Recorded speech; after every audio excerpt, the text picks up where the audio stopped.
We're still in eclipse season. Even though the eclipses are over for this year, we still have not finished eclipse season.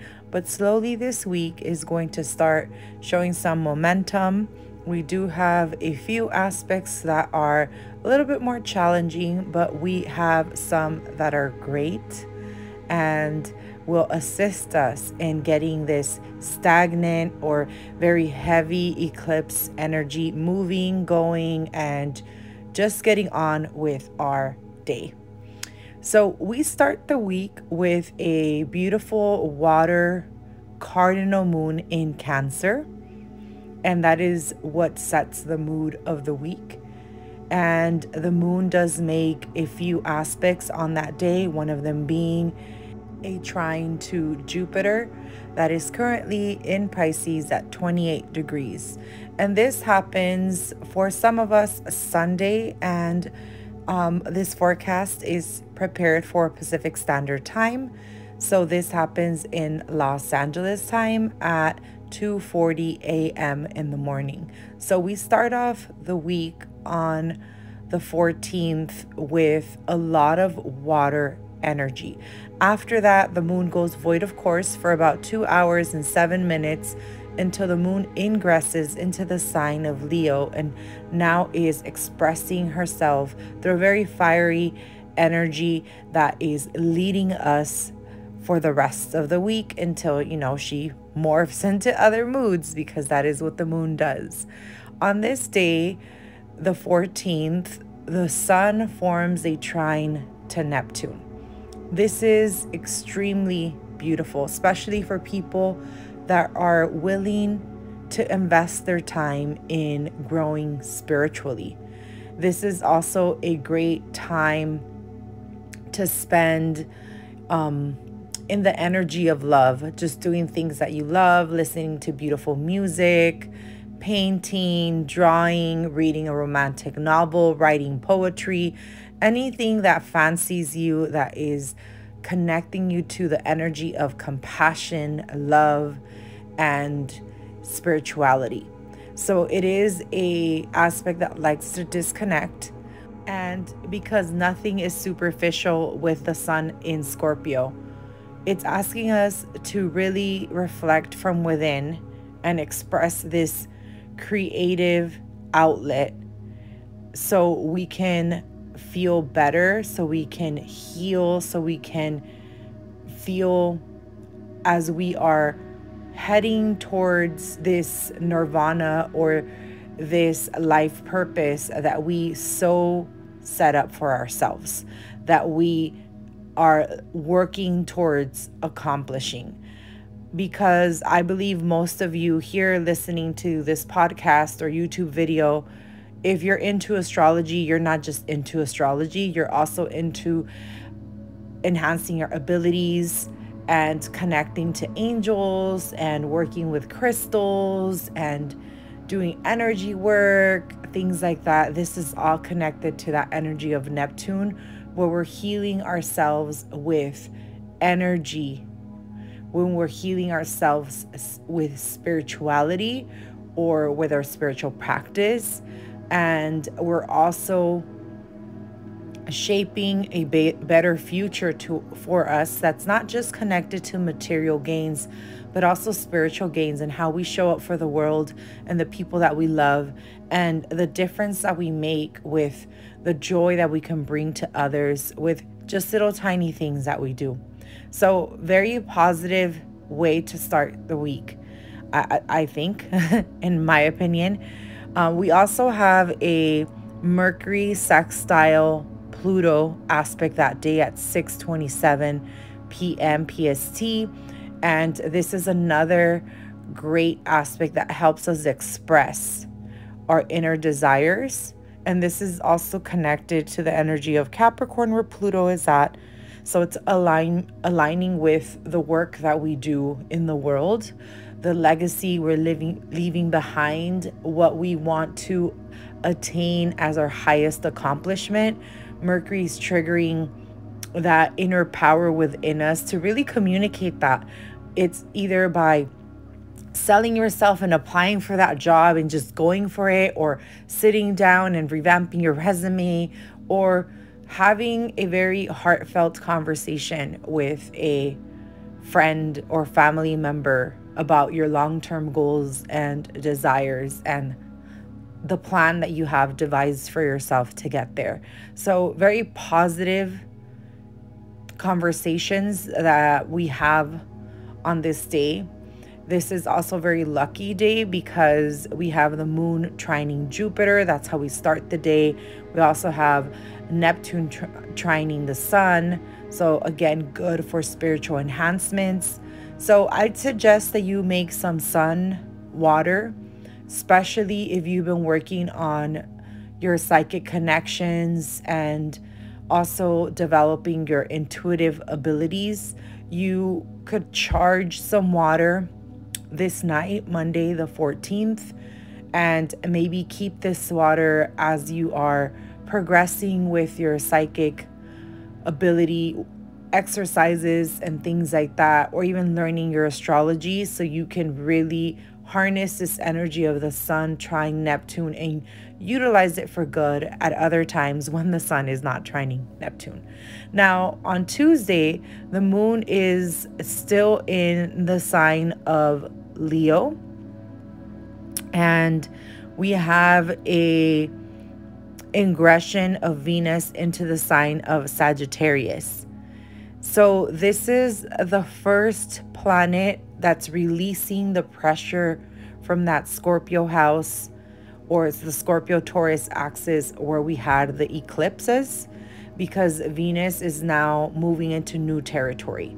So this doesn't mark the end of eclipse season, but it is setting afoot change in motion, change in energy. And Venus in the sign of Sagittarius really enjoys herself. She enjoys the adventure. And this is going to happen at 10:08 p.m.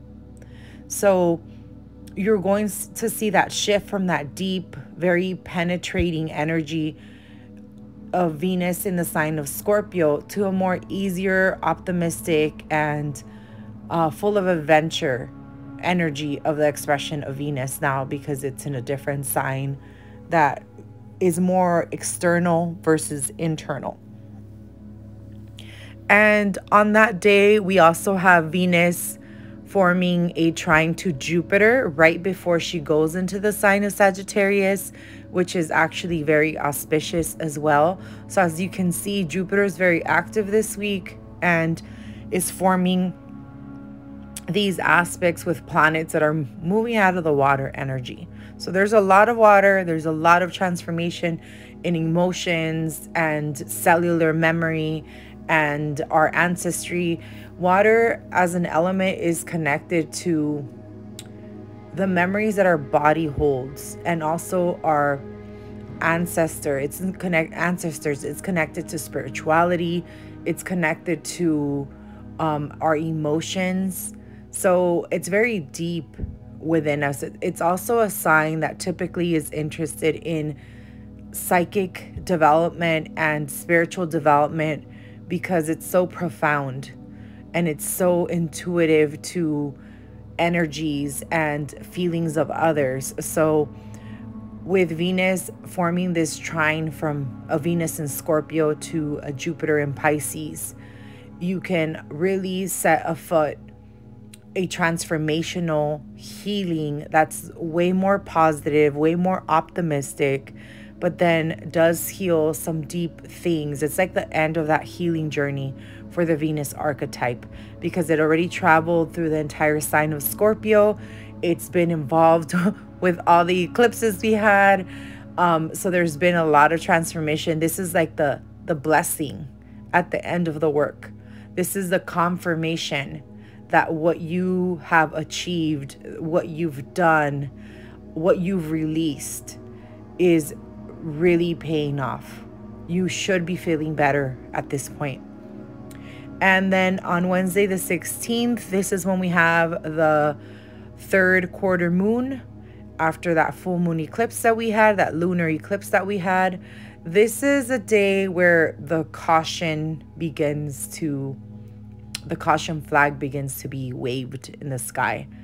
We have a moon square the sun aspect, and that is what triggers that third quarter moon.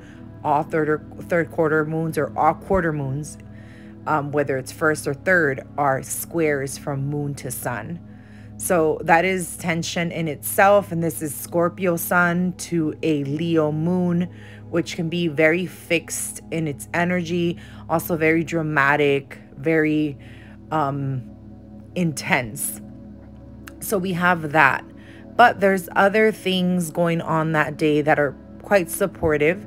The moon makes a sextile to a retrograde Mars in Gemini, which is pretty much checking in on Mars and seeing how Mars is doing. It's like, hey, I'm here in Leo and I'm sending you some energy to that Gemini house.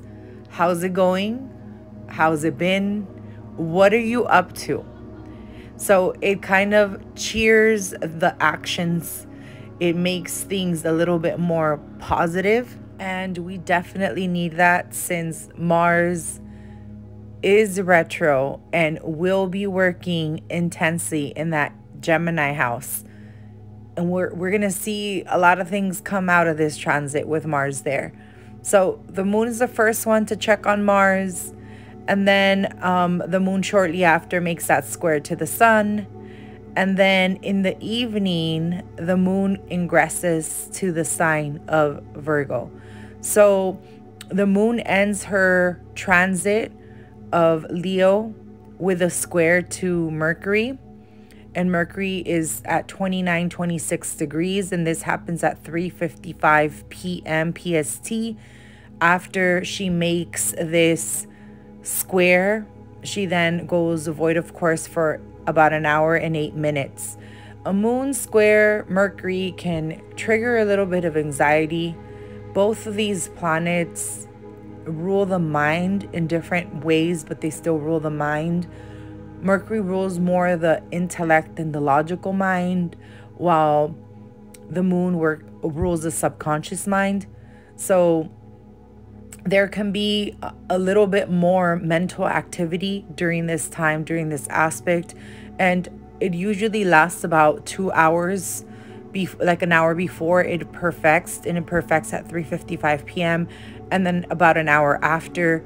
And because the moon goes void, of course, after 3:55, after perfects with this aspect, we're going to feel it most likely until it goes into the sign of Virgo, which is at 5:03 p.m. PST. And as soon as the moon goes into the sign of Virgo, because Venus has already ingressed into the sign of Sagittarius a day before, the moon makes a square to Venus at 7:14 p.m. So now the moon squaring the planet of resources and love and self-esteem and women in general, the mother archetype squaring the daughter archetype. This can cause a little bit of issues in regard to matters of love. So it could be that the conversation that started with that energy of Mercury kind of then bleeds into or transitions into heavy conversations in regard to love. This is not an aspect that lasts long. It does, again, resolve itself within a few hours. So just be extra careful and cautious when dealing with these deep topics that can get a little bit more heated. So as long as you feel that you are giving yourself some space so you can think more clearly and communicate clearer, there is no reason not to have those conversations. But if it's something that's very impulsive, then I would give yourself some time and then have this discussion after things kind of cool down. But all is not bad this day on the 16th, because on that day we also have Mercury making a trine to Jupiter. Again, Jupiter very active. We already had Jupiter trining the sun, trining the moon earlier in the week, then it trined Venus, and now it's trining Mercury. So Jupiter brings more hope, more positivity, and this can be utilized to really slow down the mind process. Even though Jupiter is not one that likes to slow down, it's very grandiose in its energy because it's a positive aspect. You can choose love. You can choose to express with love instead of having fighting words. And that's how you can utilize Jupiter to make this day a little easier. This is not the heaviest day in the week, but it is giving you a taste on how things can just become overdone throughout the week. Now on Thursday the 17th, we finally have Mercury ingressing to the sign of Sagittarius, and this happens at 12:41 a.m. PST. This is the second planet that is now releasing tension in the sign of Scorpio, where the eclipses occurred, and is now going into the sign of Sagittarius. Now, Mercury is not really fond of the Jupiter signs. Mercury, he does okay. He just tends to be a little bit more scattered in the energy of Sagittarius, as Mercury likes to look at the little picture and fine-tune and perfect system and find errors and make them right. And in the energy of Sagittarius, it looks at the big picture. And from above, there can be mistakes, but as long as these mistakes work themselves out, it's okay. And this is where Mercury gets taken out of its element, because Mercury likes to make sure everything is running smooth, perfect, no reroutes. The energy of Sagittarius is, you can take many roads to the same destination. You could have scraped your knee or you could have skipped all the way there. It doesn't matter. You got there. So they have very different perspectives. And this is why Mercury struggles when it transits the sign of Sagittarius or even Pisces. But I don't necessarily see it as one of the more challenging transits. I've seen other planets struggle in other expressions. So we just have to kind of be careful when we are looking at things that need to be a little bit more meticulous. This wouldn't really be the time. You might cause way more errors during this time. So you will have to check things more. It's not necessarily like a Mercury retrograde type of energy, but you'll see little hiccups here and there.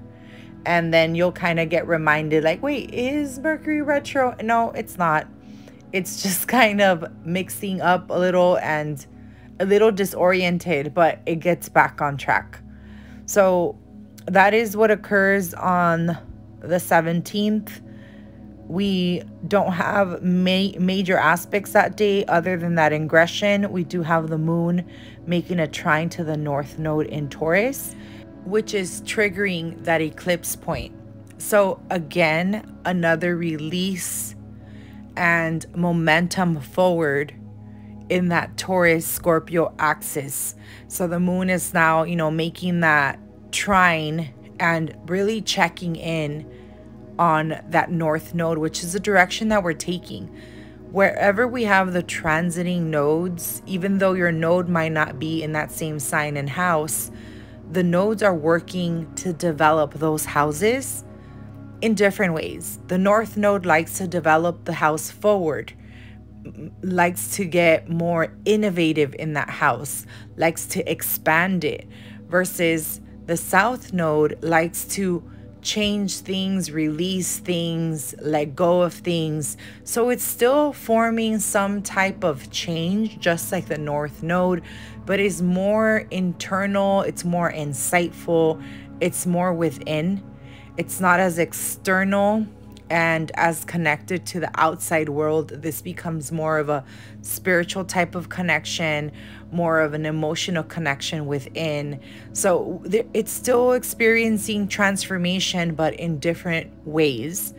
And that same day, the moon makes that sextile to the south node. So because the nodes are exactly 180 degrees apart, whenever any planet aspects one node, it's going to aspect the other. And in this case, the moon trines the north node, thus it's sextiling the south node in Scorpio. So checking in on that eclipse development that happened, on those houses that went through some shakeup and change. And the moon is kind of harmonizing it. It's assuring you that things are going to work out. That's really what it's doing. Then on the 18th, this is when we get into a little bit more shaky territory. We do start the day with a moon trine Uranus and Taurus, and this happens at 1:22 a.m. PST. And then from there, the challenging aspects start at 1:11, so 1:11 p.m. PST. We have the moon making an opposition to Neptune at 22 degrees. This is very challenging. This is, again, an activation of being confused or being a little bit more disoriented or not seeing things clearly, more absent-minded, things like that. It's really not a great day to operate heavy machinery. And remember, a car is considered heavy machinery. So be extremely cautious when driving a vehicle. Pay attention to your surroundings, because you can be the perfect driver and then others around you might not be, right? So try to make sure you are looking at your surroundings, being vigilant, so like that you can avoid issues, problems. Because shortly after, about, let's see, 24 minutes later, at 1:35 p.m. PST, the moon squares Mars in Gemini. And here comes the ride. So technically, the moon is forming an opposition and a square to planets that are quite confusing. And both of these planets have been squaring each other as well. So this is a very intense day, to say the least. It can attack your vitality. It opens you up for more infections, things like that. It really attacks your immune system. Neptune rules the immune system, and like immune diseases, autoimmune diseases. The immune system mainly is ruled by the sun, but Neptune has that debilitating of the immune system. So be extra careful on that day with the things that you do too. Not just with driving. Make sure you're taking the appropriate precautions so like that you avoid compromising your immunity. Later on, about, I want to say 4 minutes after this aspect, we have the sun forming a sextile to Pluto. And this is positive, but it's still very deep. I mean, anything with Pluto is not superficial. So Pluto's just going to be, you know, checking in on your power, checking in on your control. That's really what's happening with that. The moon also makes a trine to Pluto that day. So I feel like that archetype of Pluto in Capricorn is what's really holding the day together. So check to see where you have Pluto in Capricorn, wherever that house. So look at your Capricorn house and look to see if you have any planets around 26 degrees in the sign of Capricorn, because Pluto's sitting on those planets or aspecting them by either, you know, a trine, sextile, position, square, whatever. But Pluto's gonna assist you there. Now, if you do have some challenging aspects to Pluto, then I would then caution you, because the assistance is not really gonna be assistance at that point, since Pluto's kind of challenging. But just say Pluto's actually making positive aspects, then through that archetype of Pluto, you can protect yourself. You can feel empowered. One of the examples being, just say you are a native with the 6th house in Capricorn and Pluto's been in your 6th house. So just really focusing on work and doing the work correctly, shining at work, can really avoid all these other issues that the moon and Mars and Neptune are kind of bringing up or highlighting, because that doesn't mean you won't have errors at work, but as long as you're careful and you're double checking, you can really shine through your leadership. And that's just one expression. Another one would be, just say you have Pluto in the 4th house. He's been transiting your 4th house. So then doing something from home, working on cleansing your home, moving, furniture around, cleansing your energy, because the 4th house also talks about our sacred space and our body. Our body is our sacred space, our vessel. Any altars you have in the house, you can focus on, cleansing them, rearranging them, etc. So just look at whatever house is ruled by that Capricorn sign for you, and every ascendant has a different house that's ruled by Capricorn based on the layout, and try to see what information comes to you. I'm a big believer in following your intuition. So you can also talk to that energy and say, Pluto, what is it that you want me to work on? And you can definitely get some insight that way. So be very careful on the 18th, Friday the 18th. And I mean, it's Friday. A lot of people like to have fun that day. So I'm not going to be surprised if there's extra accidents on the freeway and there's extra delays. So plan accordingly. Then we have Saturday the 19th, and this is when the moon in the sign of Virgo makes an opposition to Jupiter. So this is actually a little bit more challenging, but any aspect to Jupiter can be supportive. And this is because Jupiter is benevolent. So it might overexpand and exaggerate things, but in the sign of Pisces, you can really focus on just strengthening your spirituality, and you can harness the energy of that Jupiter opposition moon. Now, on Saturday the 19th, right after this happens, and this is why we have to be careful with this Jupiter opposition moon, we have a square of Mars with Neptune, and it's perfecting. So they've been participating in a square, and they go in and out of orb, and now they perfected it. This is the second time that Mars aspects Neptune, because since Mars has retroed, the first time around was before he went retro, and now since he retroed, he's making the second aspect. Now we're going to have the third aspect. I want you to journal what happens during this day. Even if you don't see anything major within your daily routines or life, I want you to journal the energy of the day. I want you to journal anything that seems kind of weird or out of the ordinary, because this aspect will repeat, and it can give you some information or insight on a pattern, on what is going to happen the next time around when they make a square again. And this won't happen until next year, because Mars is going to be retro until January of next year, and then he moves forward. So he won't make this square until next year. And this is why it's a great idea to journal what's happening. So like that, you have time to kind of process what this aspect can mean.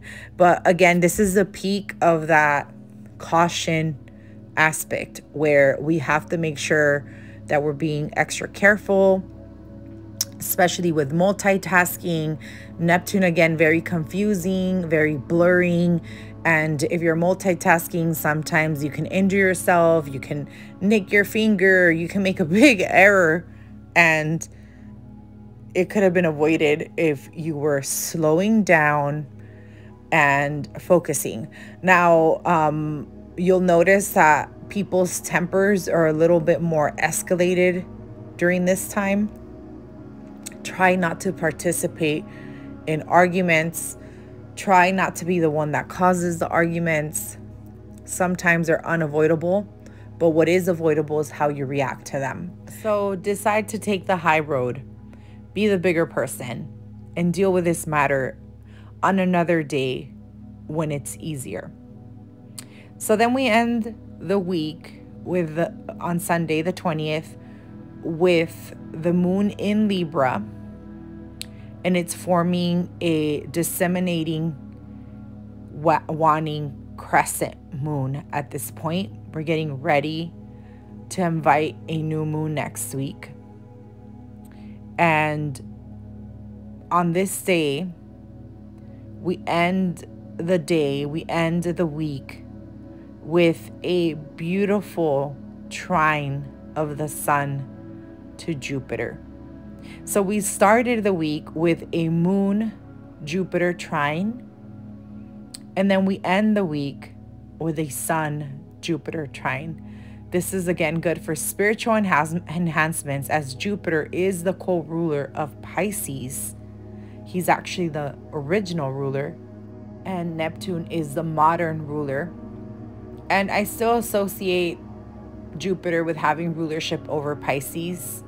And I feel like Neptune is more of the evolved energy of Pisces, based on human consciousness and how we've been evolving from the medieval times and all the other outdated eras and behaviors and habits we had then. So I fear they're both valid to rule the energy of Pisces. So this is a great day to connect again spiritually, to develop spiritually.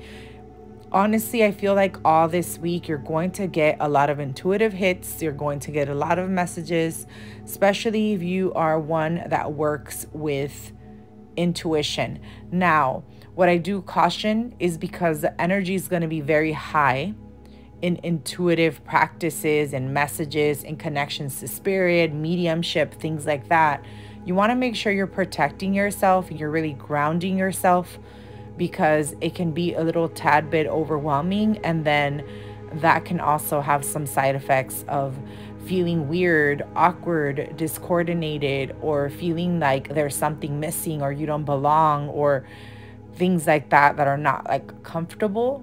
So avoid it. Avoid not having a good grounding practice when you're doing your spiritual work.